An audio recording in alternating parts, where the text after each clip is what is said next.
Negative Gravity, The Mannheim Effect by Alexander James. This is a short synopsis.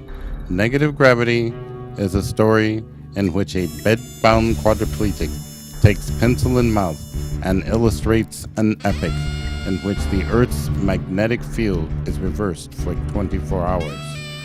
During this time, the young man, the protagonist, must undergo a harrowing odyssey to obtain his sister's desperately needed insulin. Along his journey, he must battle vicious dogs, swarms of ravenous rats, all the while coming up with clever ways to obtain his sister's medicine.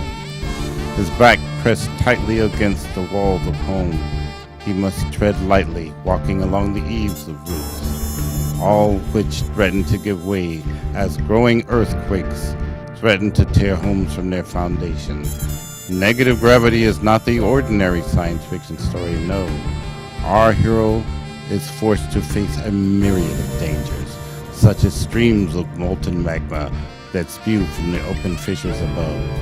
He must risk his life 1,000 times in 1,000 different ways, as large passenger planes find no place to land, for the ground is now above and the empty sky below.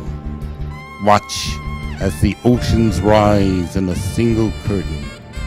You will be awestruck as hapless victims cry out in terror as they too are caught in the deadly grips of this bizarre phenomenon, their bodies hurling up into the infinite sky.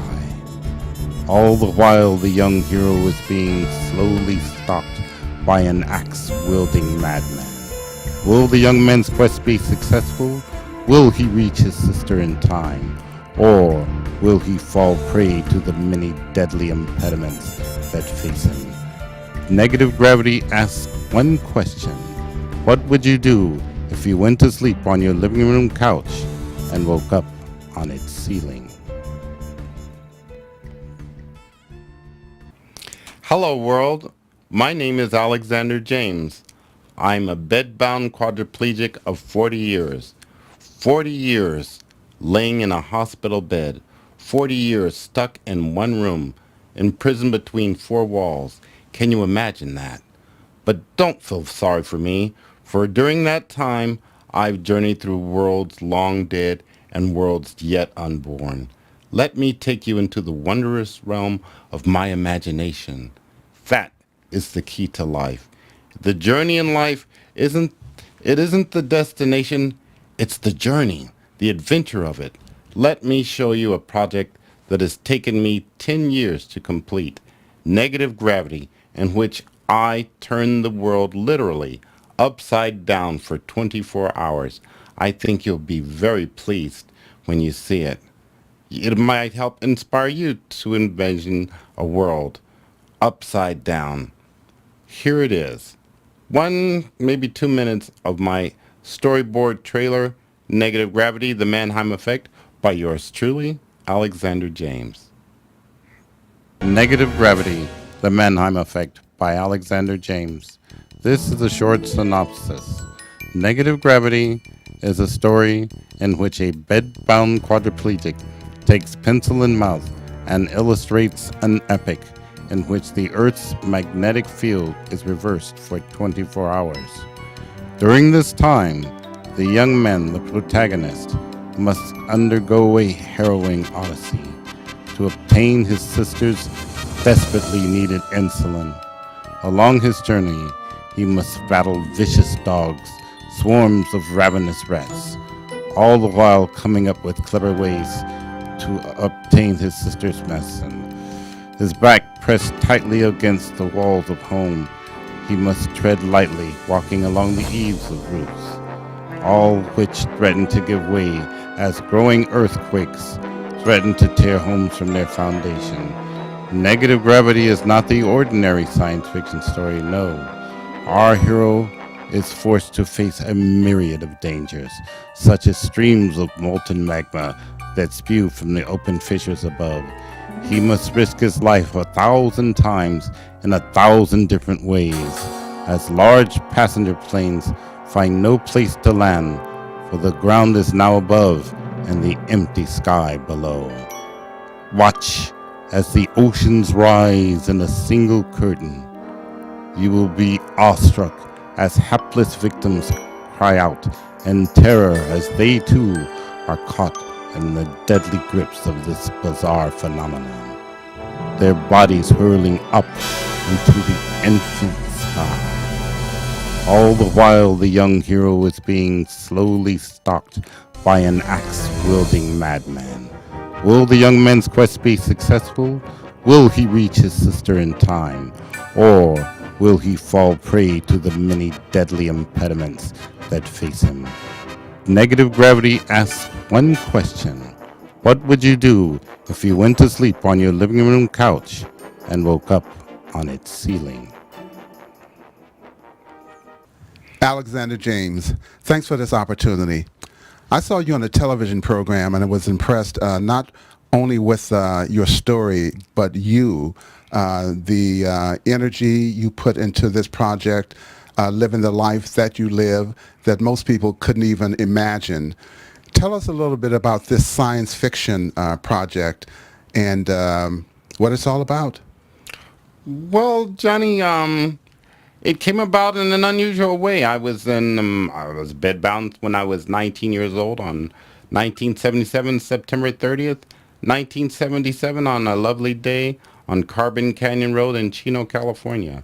I was on a motorcycle, hit a skid and crashed, and my life had changed at 19.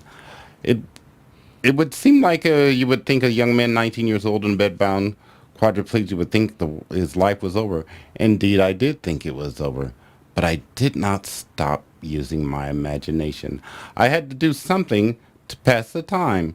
And they hadn't invented video games then, back in Hmm. 77. I have no use of my hands. I can move my arms, but you need thumbs to play video games. So thank goodness that was out an option, not an option for me. So I had no opportunity for someone of other person to envision and use their imagination for me to play games that they've imagined. Wow. So I I envisioned my own world. I created my own world, Mr. Burrell. So And how long did it take you to get to that point of saying to yourself, there's something I can do with my life? Was it a year or two or five or oh man, 10? after 10 years, it was my sister, my only sister, and her husband passed away when my nephews were quite young. They gave me three nephews and a niece, and when they We're one looking at your sister now, yes, and that's you my as a sister young, Noreen. able-bodied man, and your Yes, mother is in this frame as yes, well. yes. She's quite young there. Yeah, this Yeah. is back in 1977, Chino, California. Yeah, my sister Noreen there. She had asthma. Her husband isn't on the photo, but he had a sudden heart attack, and he died, leaving my three nephews. One was 1 years old. The youngest was one, Hmm. Walter James.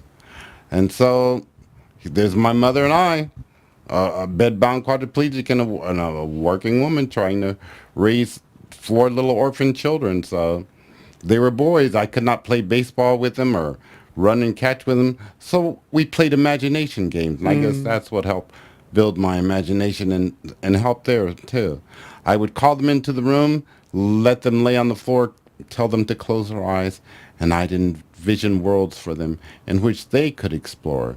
So this negative gravity is just an extension of the universe that is my mind. And I would like to invite the world to journey through the wondrous realm of Alexander's mind. How did they respond to this imaginary world? They're like children. They love anything. Sometimes I would give them a maze. And the maze, at the end of the maze, would be a red door, a green door, or a blue door. But I always there was always something behind one door, but they never knew which was. So we would have little pieces of paper. My mother would write down little things, and they would reach into the bag and pull out what's behind the red door. And sometimes it might be a dragon, and they'd have to run.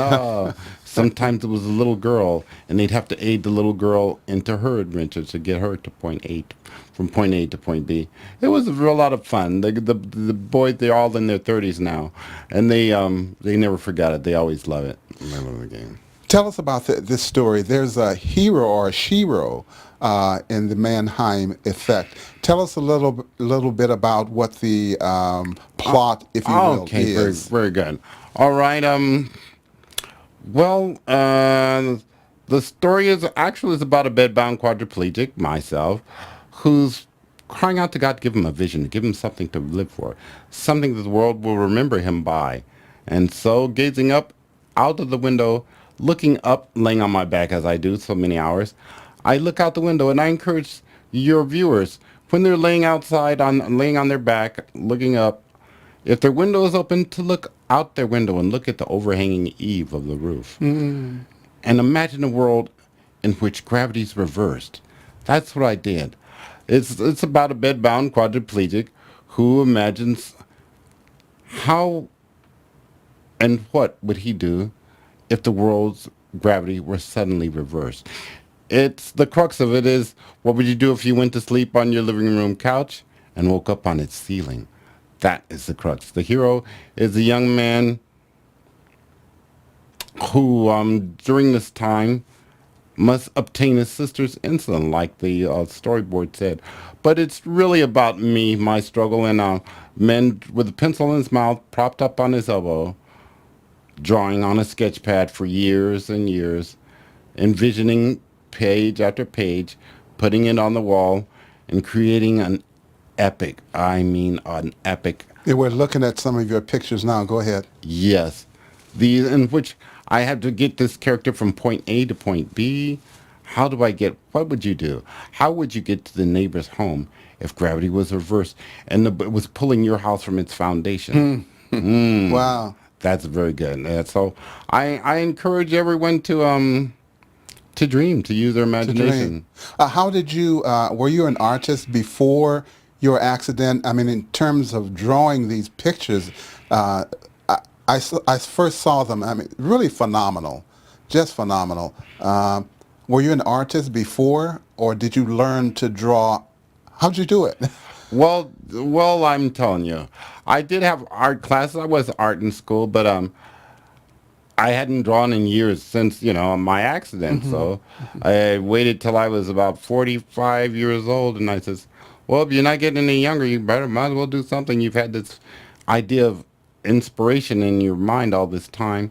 Put it on paper, because I started looking into films and how to get a script together, and they said you need a storyboard. Right. So in the storyboard, you got to draw. So I started drawing, and the more I drew, the better I got at it. So I'm impressed sometimes myself with some of these drawings. So illustrations are quite well done. More than well done. Yeah. How long would it take you to do, for an example, just a face of a figure? Would it take you hours, a day, 2 days? Each page was about 2 hours. It depends on the Wow. detail. And so that's a lot of man hours. But I started working on it when I was 45, and I'm closing in on 60 now. I'm 59, so it took about 7 years of storyboarding. But I'm not. It doesn't really upset me, because it took the creative avatar. What is his name? He took him 6 years to illustrate his storyboard for Avatar. So I'm in good company. 7 years not bad for a guy without the use of hands. So then it took me I had to use my Dragon. I have my headphones usually to control my computer, my Dragon Naturally Speaking. So I have to, I thank God for technology, or none of this would have been possible.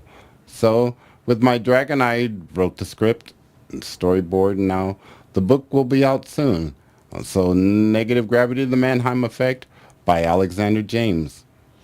And along the way, when you were down or depressed, your mother has always been there for you, first of all. Absolutely. And talk about the part that she has played in your rehabilitation and just your sanity and even this project. Yes, my mother has been a great, great strain on my sanity. Oh, I'm sorry. A great, a great aid to keeping me sane. Freudian slip. I'm sorry. Mom, I would like to introduce my muse and my mother, Mrs. Levada James. They say that wisdom comes with age. However, I find that debatable because Alex has been an inspiration to me. I have learned a lot from him, how he has courageously dealt with his infirmities. You will never find him depressed. He consistently has a gift of humor, and he uses it on a daily basis. I also admire how he can take his pencil in mouth and draw without fatigue endless pictures of leaves. There is one picture in particular I would like to draw your attention to. I myself know that I could never have done it.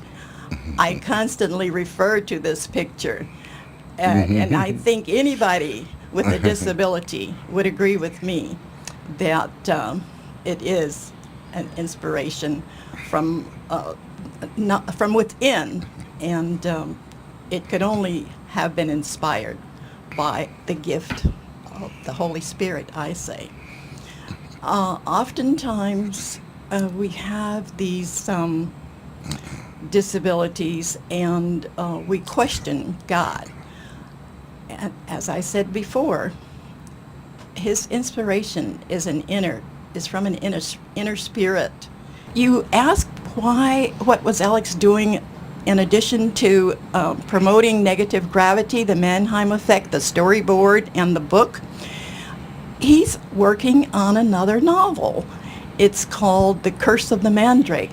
Now, that will be a universal appeal. That will have universal appeal because he uses a phrase that will replace anything you've ever used or heard from before. Yes. If you wanted to degrade a person. The- He I has would- one phrase, I won't mention it, you have to buy the book.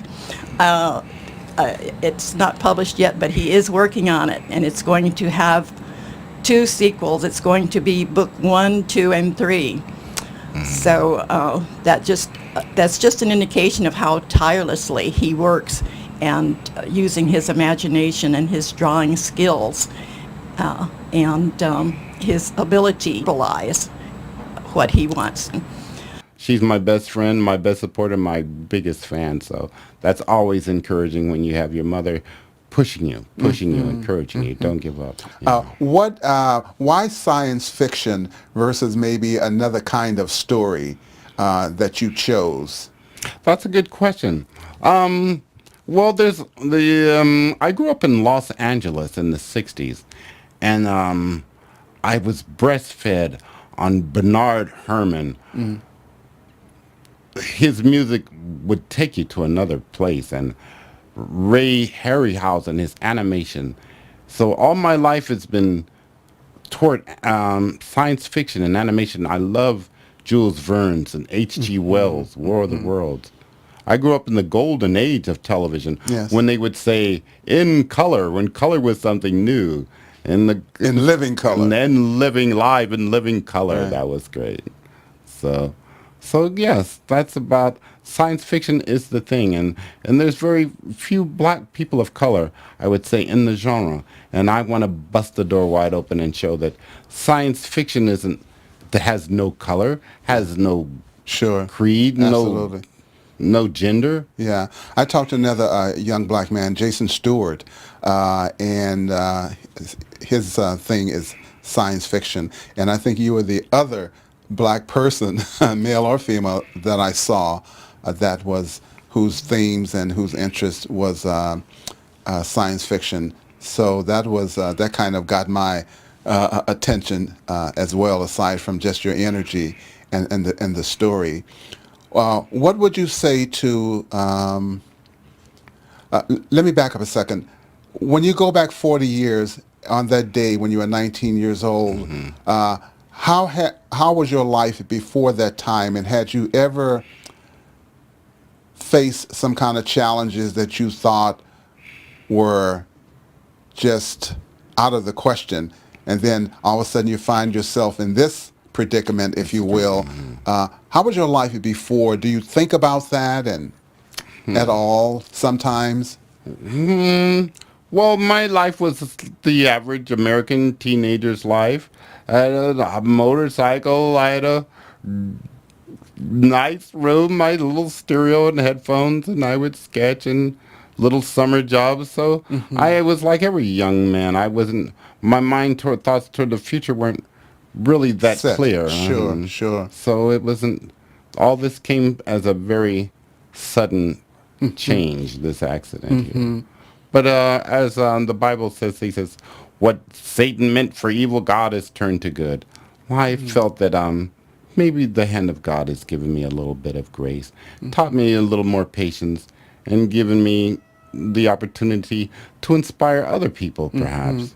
Well, you're certainly doing that. I worked in a physical therapy department from the time I was 17 till I was 27, and so when I saw you on this television program, one of the things that struck me was I thought back to that time. So I know what it takes uh, to do the kinds of things that you're doing, not just with your drawings, but with your life. Uh, worked with quads and paras and people whose lives were turned upside down, if you will. So no pun intended in I terms know. That's isn't that a coincidence? yeah, Hmm. yeah, and maybe life, we never know what cards are going to be dealt. I have a granddaughter who lives in a wheelchair. My son lives in a wheelchair. He was in a car accident.